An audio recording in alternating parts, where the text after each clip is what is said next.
sobre el viaje de Milei a Washington, sobre qué está pasando en la coyuntura económica de nuestro país, cómo va a ser la transición y por supuesto también qué piensa y qué análisis podemos hacer sobre los proyectos que está demandando la nueva gestión. Para hablar de esto lo tenemos del otro lado al doctor en Ciencias Sociales, profesor de Economía Política y economista Julio Gambina. Julio, muy buenas tardes. Marco Fleming te saluda y Lautaro Lugones, bienvenido a Nada que Decir. ¿Qué tal, Marcos, Lautaro? Un gusto conversar con ustedes. Igualmente. ¿Qué tal, Julio? Un gusto para nosotros, como siempre. Hiciste un contenido muy interesante en las redes sociales en donde vos explicabas un poco cuál es el sentido de este viaje por parte de Pose, de Caputo y de Milei a Washington, y me pareció muy interesante porque vos decís que Estados Unidos está perdiendo una suerte de hegemonía en el mundo, pero el dólar todavía sigue siendo una potencia hegemónica. Exacto, claro. Sí, sí, el dólar, el peso militar o de disciplinamiento de territorios y sociedades, sin perjuicio de la posibilidad de manipulación ideológica política de la población mundial. Antes sustentado en Hollywood, con imágenes, y hoy con Netflix, digamos, para simplificarlo. Entonces hay un predominio de Estados Unidos y por lo tanto el consenso de Washington sigue siendo importante. El consenso de Washington es una expresión que se acuñó en los 90 y un intelectual como John Williamson tituló un artículo El consenso de Washington, que quería decir qué piensa el poder que está en Washington, que no es el poder solo de Estados Unidos, sino que es el poder mundial. Es el gobierno de Estados Unidos, la Casa Blanca, el Capitolio, la Corte Suprema, pero también es la dirección del Fondo Monetario, del Banco Mundial. Digamos, en Washington están los que deciden en la economía estadounidense y en la economía mundial. Sí. Y claro, Milei viene de ganar una elección y lo que tiene un importante consenso electoral, 56%, más de 11% de diferencia con el gobierno. Ahora tiene que transformar ese consenso electoral en consenso político. Por ahora va a buscar el consenso del poder mundial, que no lo tiene, porque bueno, hay mucha incertidumbre o sospecha sobre el personaje. Hubo medios especializados que lo calificaron muy negativamente antes de las elecciones. Claro, ahora es presidente electo de un país no menor como la Argentina. Es un país que tiene su peso y su importancia en la región y en el mundo. Es un país que está en el G20. Es un país con tradición histórica en las relaciones diplomáticas globales. Y por lo tanto, esta rendición de cuenta en Washington es muy importante. Milei va a tener contacto con el Fondo Monetario, con el Departamento de Estado. Habrá que ver quiénes son los que lo reciben. Digamos que hay un trabajo muy acelerado de Milei y su equipo por vincularse a los sectores del poder mundial. Diana Mondino, su futura canciller, está tratando de aligerar el trabajo, sobre todo con China y con Brasil, por todas las barbaridades que Milei dijo previamente, para con los dos socios comerciales principales de la Argentina, Brasil en primer lugar, China en segundo lugar. Bueno, digamos que hay un intento de que, además del consenso electoral, haya cierto consenso del poder. Además necesita dinero para llevar adelante su plan, sea el originario o el que vaya surgiendo ahora en las condiciones de la coyuntura. Pareciera que la dolarización se aleja, pero bueno, como es una propuesta de campaña y ha insistido en su discurso de los últimos días, no hay que sacarlo de la agenda, que si se le dan ciertas condiciones avance. Y para que esto funcione necesita por lo menos entre 15.000 y 30.000 millones de dólares de préstamos. O sea que también está en Washington tirando la manga. Si Macri consiguió del Fondo Monetario 57.000, del que se desembolsaron 45.000, bueno, ahí hay una diferencia que Milei o Caputo, su previsible ministro de Economía, que lo está acompañando en el viaje, un hombre, un broker, un hombre del sistema financiero, de la banca transnacional, obviamente va a recorrer sus amistades para ver si puede lograr un aporte. No hace falta viajar a Washington realmente para eso, pero parte de la presencia en Estados Unidos tiene que ver con ver si se puede lograr algún tipo de acuerdo, porque se ha comprometido Caputo con los banqueros en la Argentina Sí. que la solución al tema de los pasivos remunerados del Banco Central, sean los pases pasivos Las o LELIX, las LELIC, claro. van a tener una solución de mercado. Solución de mercado, para traducírsela a los oyentes, es más deuda. Eso es lo que yo quería entrar, Triste. Julio, porque la semana pasada Carlos Rodríguez, que supuestamente iba a ser su Sí, asesor, sí, él decía que para sí, eliminar las LELIC, que es parte del pasivo del Banco Central, o tenías dos opciones, o que reviente un shock, que haya ajuste de evaluación, o tomar más deuda. Él prefería que haya sí, shock y que reviente todo. Ahora, tenemos el pasado de justamente Caputo, y tenemos el pasado de sí, Sturzenegger, que fue el fundador de las LELIX también. ¿Qué pasa con esto? O sí. sea, ¿se va a ir a tomar más deuda? Mira, yo creo que van a hacer las dos cosas. Primero, la devaluación. Ya después de la elección empezaron las mini devaluaciones, Sí. esto que se llama crawling peg. Sí, de Bueno, un 1% por día, una cosa así, ¿no? sí, Claro, ahora lo que están planteando es una devaluación, te diría yo, del 100%, claro. que es una forma de licuar Hmm. la deuda del Banco Central, que es en pesos. Hoy la deuda del Banco Central es algo así como, para hacerlo fácil, 23 billones, con B de bueno, Billones. con B de Sí. burro, Sí. 23 billones de pesos, que si lo traducís al dólar oficial son como 66 mil millones de dólares. Hmm. Ahora, si haces una devaluación del 100%, bueno, esos 66 mil millones de dólares se bajan a la mitad, 33 mil, 34 mil, 35 mil, depende cuál sea la devaluación que se Sí. genera. Por eso te decía que lo que están buscando es de 15 mil a 30 mil millones de dólares, porque a los bancos le están ofreciendo cambiar los títulos en pesos que tienen por Claro. títulos en dólares, que en vez de debérselos el Banco Central, se los debe el Tesoro Nacional. Totalmente. Y justamente a esto quería ir porque yo como que todavía no termino de interpretar cuál es la funcionalidad que tiene Milei a la hora de generar estas expectativas, porque por el otro lado también hay fuentes que dicen de que justamente esta devaluación, lo que lo hablábamos con Lozano, que fue presidente del Banco Nación, que justamente esta devaluación y el incremento del dólar lo que haría es bajar nuestras reservas y dejarle la venta a los fondos de riesgo como BlackRock, como Larry Fink, que ya está comprando muchas acciones en la Argentina, a un costo muy bajo. Entonces, o sea, no es solamente una devaluación, sino es una pérdida soberana también.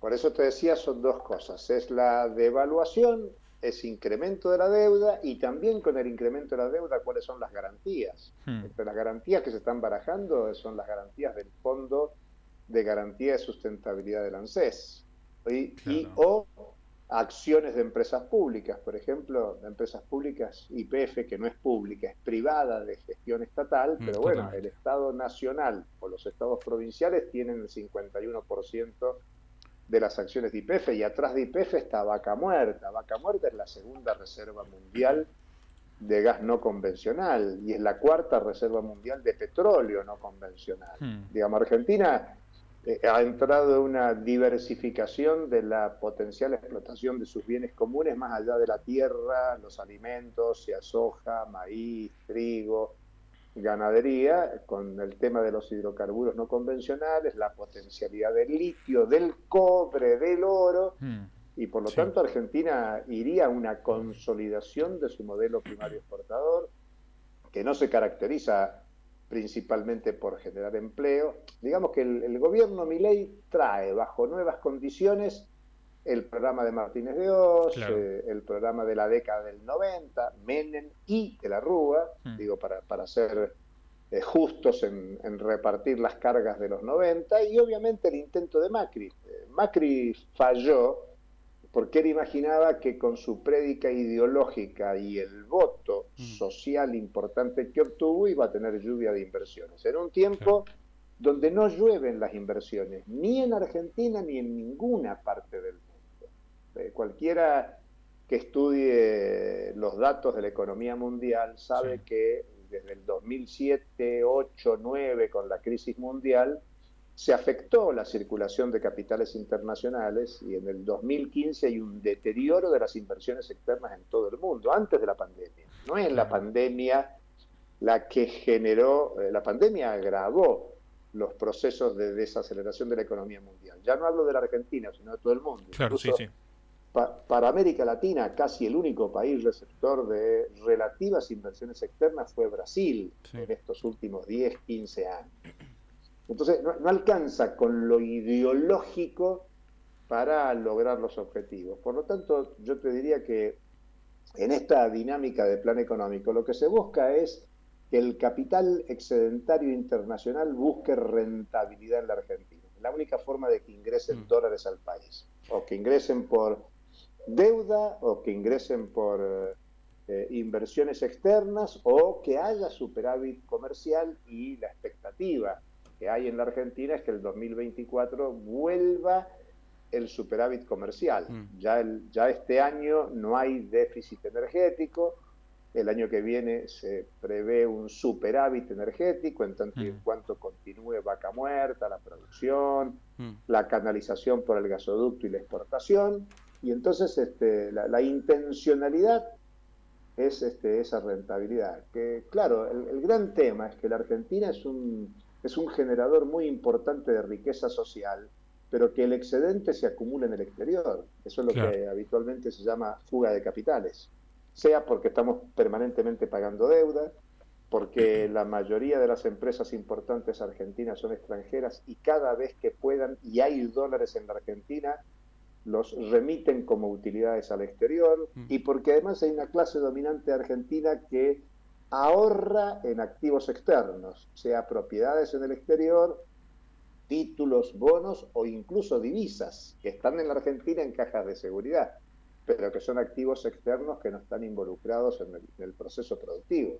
Entonces hay muchos problemas estructurales de la economía mundial y de la Argentina en la economía mundial que, bueno, ponen dudas e interrogantes de por mucho que ofrezca Milei en Washington o a las corporaciones transnacionales productivas o financieras, que se dificulte que haya éxito, y no contemos en lo que estoy diciendo, la previsible respuesta social que va a generar lo que sí va a empezar a ver desde el 10 de diciembre, que es un profundo ajuste. Sea por el lado de las LELIC, que son un 10% del Producto Bruto Interno, con la secuela de más deuda que quedaría, pero sobre todo con todas las otras medidas que están planteadas de reducción o eliminación de la obra pública, eliminación de subsidios, incrementos de tarifas, baja de nómina del Estado. Está planteado para las jerarquías,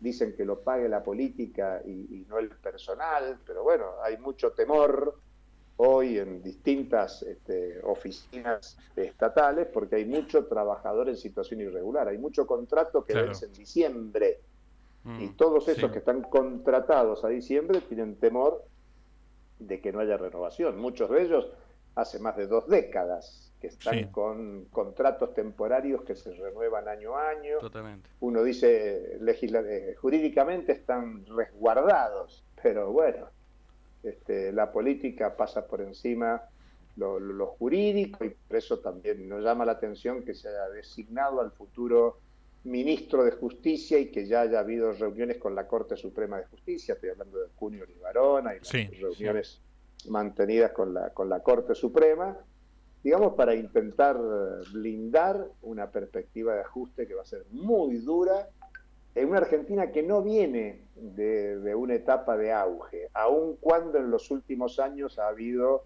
más meses, tiempo de crecimiento que de decrecimiento, pero a la hora de repartir, los que se han apropiado de ese crecimiento de la economía han sido los sectores más concentrados. Entonces venimos de una época mala, y encima de mala se viene el ajuste, y el presidente electo se jacta de que la gente votó su propuesta de ajuste, así que algo así como nada, a no quejarse porque es lo que prometí y es lo que voy a hacer. Claro. Julio, me interesa preguntarte respecto al tema de la dolarización. En principio preguntarte tu opinión como economista y como profesional y luego más por el lado de lo práctico, ¿no? ¿Vos crees que la Reserva Federal de los Estados Unidos le beneficiaría que la Argentina ingrese en una dolarización? Porque por un lado lo que yo veo es que en Argentina somos el tercer o cuarto país con más dólares cash en el planeta por una Sí, cuestión sí, sí, de la sí, volatilidad sí. que tenemos con nuestra moneda y que elegimos ahorrar en dólares. Pero por el otro lado, uno ve las comparaciones de las economías que están dolarizadas y ni de cerca se parecen a la economía argentina que tiene tanta variabilidad con los números que maneja y los niveles de producción, ¿no? Comparándola con El Salvador, con Panamá, Ecuador. con Ecuador. Entonces, ¿vos crees que la Reserva Federal lo vería con buenos ojos y si tiene la potestad de poder decidir si se aplica o no en la Argentina esta dolarización? La Reserva Federal no se mete en esos temas con los países que quieren hacerlo. A la Sí, Reserva Federal poco le importa lo que ocurra con la moneda de un país. La Reserva Federal está preocupada por la política monetaria, cambiaria de su propio país. La Reserva Federal es una instancia privada, no es un banco público. Y si ustedes se fijan, la preocupación de la Reserva Federal es la inflación estadounidense, que claro. Claro. está algo así como en el doble de lo que la Reserva Federal imagina. La Reserva Federal quiere una inflación para Estados Unidos del 2% anual y está en torno del 4% Claro. anual. La última reunión del Comité de Política Monetaria de la Reserva Federal llama la atención que hay una nueva subida de la inflación en estos niveles, ¿no? No Sí, tiene sí, nada sí. que ver con lo que pasa en la Argentina. Totalmente, La incomparable. Reserva yo a mis alumnos, cuando doy clases, sobre todo en el posgrado, explico que la economía es mundial, pero la política económica es nacional. Con Claro. lo cual, eso que digo vale para Estados Unidos y para China, para Argentina y para Haití.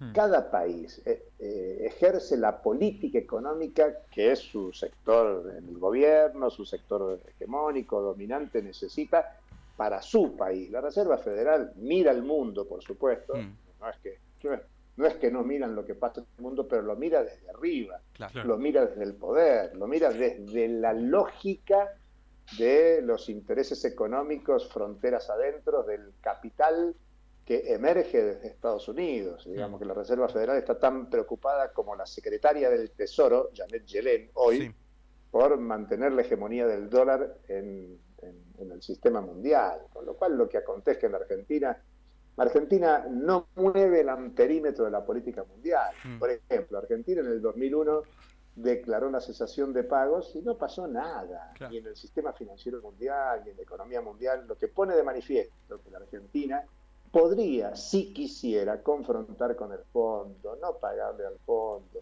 desconocer esa deuda ilegítima que tomó Mauricio Macri en su mm, momento, desconocer el acuerdo Guzmán-Fernández con el Fondo Monetario. Claro, esto que estoy diciendo yo requiere de decisión política, porque cuando vos confrontás con Estados Unidos, te va a pasar lo que le pasa a Cuba, que son Claro. 60 años de sí, bloqueo, y el bloqueo es, por ejemplo, que Cuba tenga el primer país de América Latina que produjo una vacuna contra el COVID y no la puede comercializar en el mundo. claro.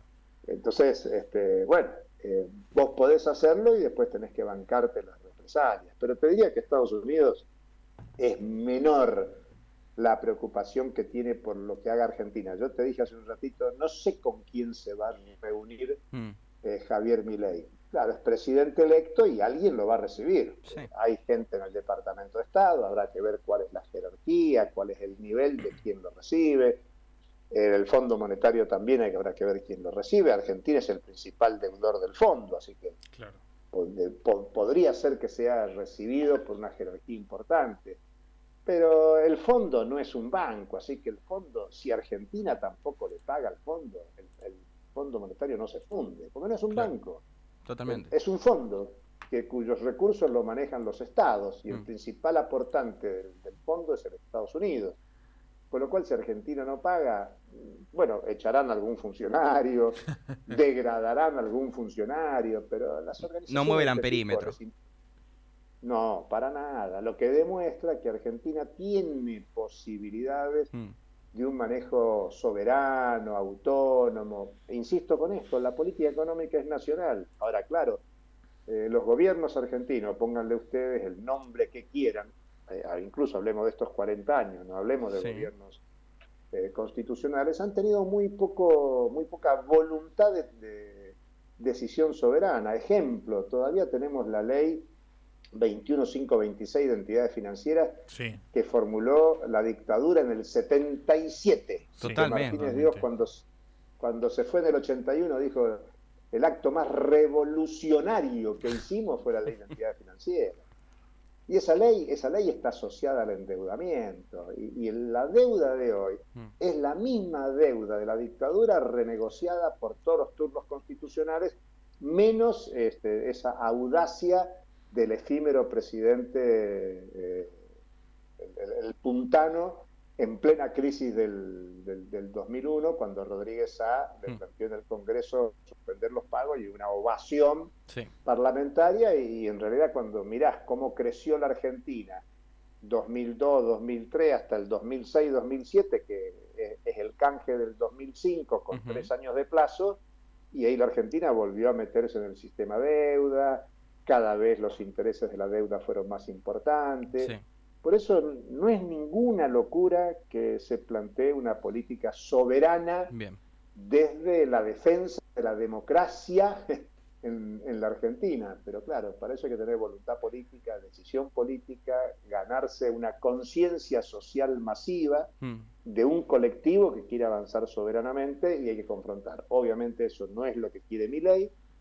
Milei es expresión de, bueno, él se autodefine como capitalista en ultranza. Anarcocapitalista.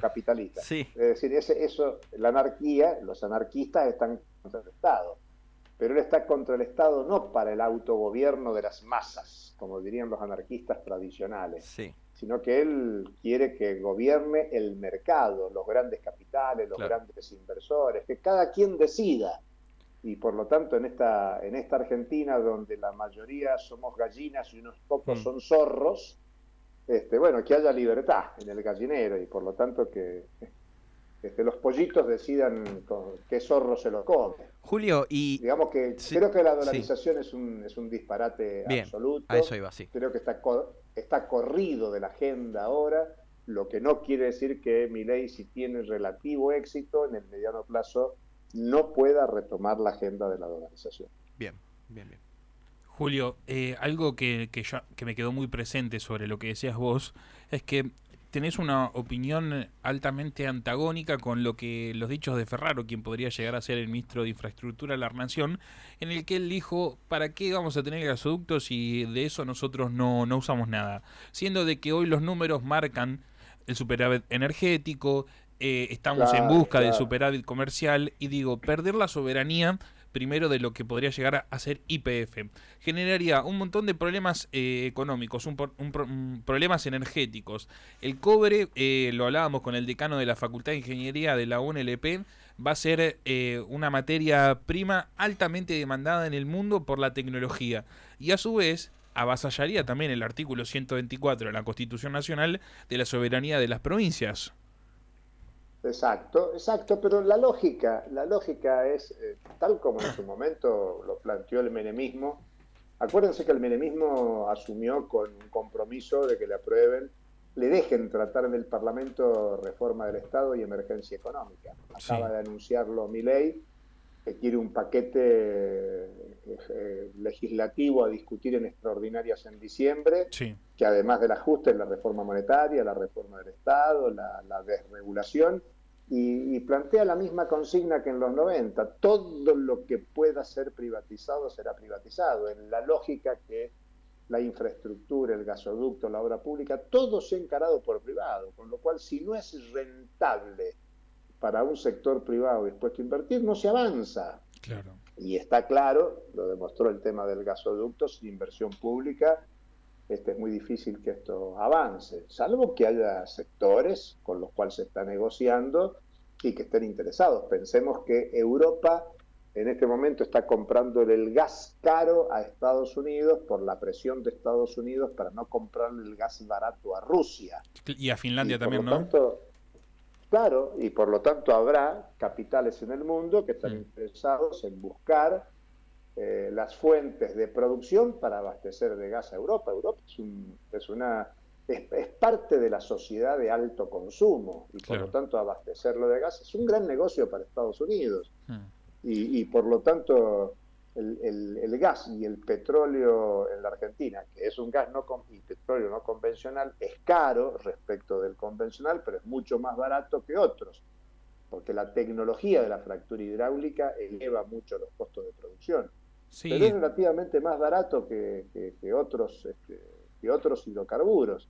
Y por lo tanto siempre está la lógica en los que nos van a gobernar de la lógica de mercado. Entonces, si hay inversores, desarrollo de infraestructura. Y si no, no. Incluso en el plano de la vivienda, recién hablamos de la infraestructura, pero en el caso de la vivienda popular, yo te diría, mirá, vamos a soluciones de autogestión y soluciones solidarias, entregando suelo a la población que no tiene territorio, y hay experiencias en todo el país de que eso funciona. Pero no, lo que están buscando es una lógica de mercado. Totalmente. Y la lógica de mercado es negocio inmobiliario, es avanzar con el desarrollo monetario mercantil de la solución de la vivienda. Si no tenés dinero, bueno, mala suerte. Cuando lo consigas, resolverás el problema de la vivienda. Y el problema de la vivienda en general es de la población empobrecida. La población empobrecida es la que no tiene ni tendrá acceso ni a la vivienda, ni a la salud, ni a la educación, ni a la alimentación. Claro. Pero bueno, ese no es el problema que se propone el mercado ni el gobierno anarcocapitalista. Es muy preocupante, la verdad, la situación. Me da mucho que pensar también tu opinión y tu análisis. Digo, bueno, ahora hay un apoyo totalmente explícito y pronunciado de Elon Musk a Javier Milei, y por supuesto la semana pasada también quien se reunió con Javier Milei fue Gerardo Morales, que era su enemigo antes de las elecciones, pero claro, hay litio en Jujuy. Entonces yo lo que digo, la gente, ¿no? Por ejemplo, Tierra del Fuego, que es un sector productivo tecnológico altamente demandado para nuestro país. Ahí ganó Javier Milei. Lo primero que van a hacer abrir las importaciones, el punto uno, la tecnología. ¿No se pegaron un tiro en el pie esos muchachos? Bueno, mirá, el tema es que ganó casi en todo el país, empató en la provincia de Buenos Aires, perdió por muy poquito en la provincia de Buenos Aires. Ganó 20 distritos, 21 distritos, no sé si finalmente el dato final dio que en Chaco ganó o perdió, pero solo perdió en Formosa, en Santiago del Estero, apenas en la provincia de Buenos Aires. Entonces, hay que analizar que es un triunfo importante y quizás un matiz. Ojo, el voto ideológico político profundo es solo 30%. El otro 25% es un voto de rechazo al oficialismo actual. Es un rechazo al peronismo, al kirchnerismo, al masismo, pónganle el calificativo que quieran. Mucha gente no votó todas las propuestas de Milei, por eso yo también escribí, ojo, por ahora tiene consenso electoral, eso no es todavía consenso político. Menem consiguió consenso político porque era el jefe del Partido Justicialista, pudo disciplinar a la burocracia política, sindical, intelectual, vinculada a la identidad más importante en la sociedad argentina, desde el 45 hasta la fecha, el peronismo. Ha perdido una cantidad de votos importante y muchos votantes de la identidad peronista han votado por Milei. Hay que ver si Milei transforma ese consenso electoral pleno de 30%, ese consenso del 56% que involucra un 25% que votó por la negativa a Massa, en un consenso político y mucho más organizado. No tiene un partido territorialmente instalado, no tiene un peso institucional y por eso negocia con todos los ámbitos que puede. Ha negociado con Macri, Bullrich aparentemente por separado, con el PRO, con los gobernadores de la oposición, con el peronismo federal, con el peronismo provincial. Está incluyendo, bueno, el ministro de Hacienda de Córdoba lo está llevando al Gabinete Nacional, lo está incorporando al ANSES, que es la caja principal. Bueno, claro, Randazzo como posible presidente de la Cámara de Diputados. Y Scioli siguiendo ahí en Brasil, se lo habló como secretario de Turismo, pero en Brasil para mantener la relación con Lula, digamos. son, a ver, en la jerga que se utiliza está buscando consensos para hacer gobernable su gestión. Claro, siempre falta y pesa qué pasará con la sociedad, qué pasará con la sociedad cuando lleguen los telegramas de despido, cuando se generalicen los incrementos tarifarios, cuando sea más dificultoso la reproducción de la vida cotidiana. Hay que pensar que el 2001 terminó con fogoneros y piqueteros que demandaban ingresos, mucho más que trabajo. Lo que se buscaba era ingresos, pues no había ingresos para reproducir la vida cotidiana. Las provincias tuvieron que emitir monedas, cuasi monedas, piensen en todos los nombres, desde los patacones a los federales, a nombres diversos, porque las provincias no tenían dólares, no tenían pesos y tenían que pagar los salarios y empezaron a emitir bonos provinciales, que incluso la gente canjeaba por menor valor en determinados centros comerciales que los recibían. Sí. Digamos, bueno, esa es la perspectiva. Haya dolarización o no haya dolarización, porque hay una perspectiva monetarista, claro, de enfoque económico que es lo que no funciona. En rigor, el monetarismo hace agua por todos lados, en Estados Unidos y en donde se aplique. Lamentablemente, Argentina con Macri aplicó una política monetarista y con el Frente de Todos también. Y por eso llegamos a esta situación de un Banco Central con 23 billones de pasivos remunerados que tiene el Banco Central de la República Argentina. Digamos que el Frente de Todos no resolvió salir de una política monetarista. Yo sé que a muchos seguidores o votantes del espacio del Frente de Todos no le gusta que uno diga estas cuestiones, pero la verdad es que no confrontar con la ley de entidades financieras, no haber avanzado con el experimento de Vicentín, no haber confrontado con el Fondo Monetario, con los acreedores externos, los hedge funds, los fondos buitres, no haber salido de la pérdida de soberanía en la cesión de soberanía jurídica. ¿Por qué Argentina la demandan en Nueva York, la pueden demandar en Londres, la pueden demandar en tribunales del extranjero? Porque Argentina hizo cesión de soberanía jurídica. Argentina tendría que haber salido del CIADI. Entonces decían, bueno, pero hay unos años, vos salís del CIADI y recién al 10º año te podés liberar. Bueno, pero alguna vez hay que empezar para que alguna vez llegue dentro de 10 años.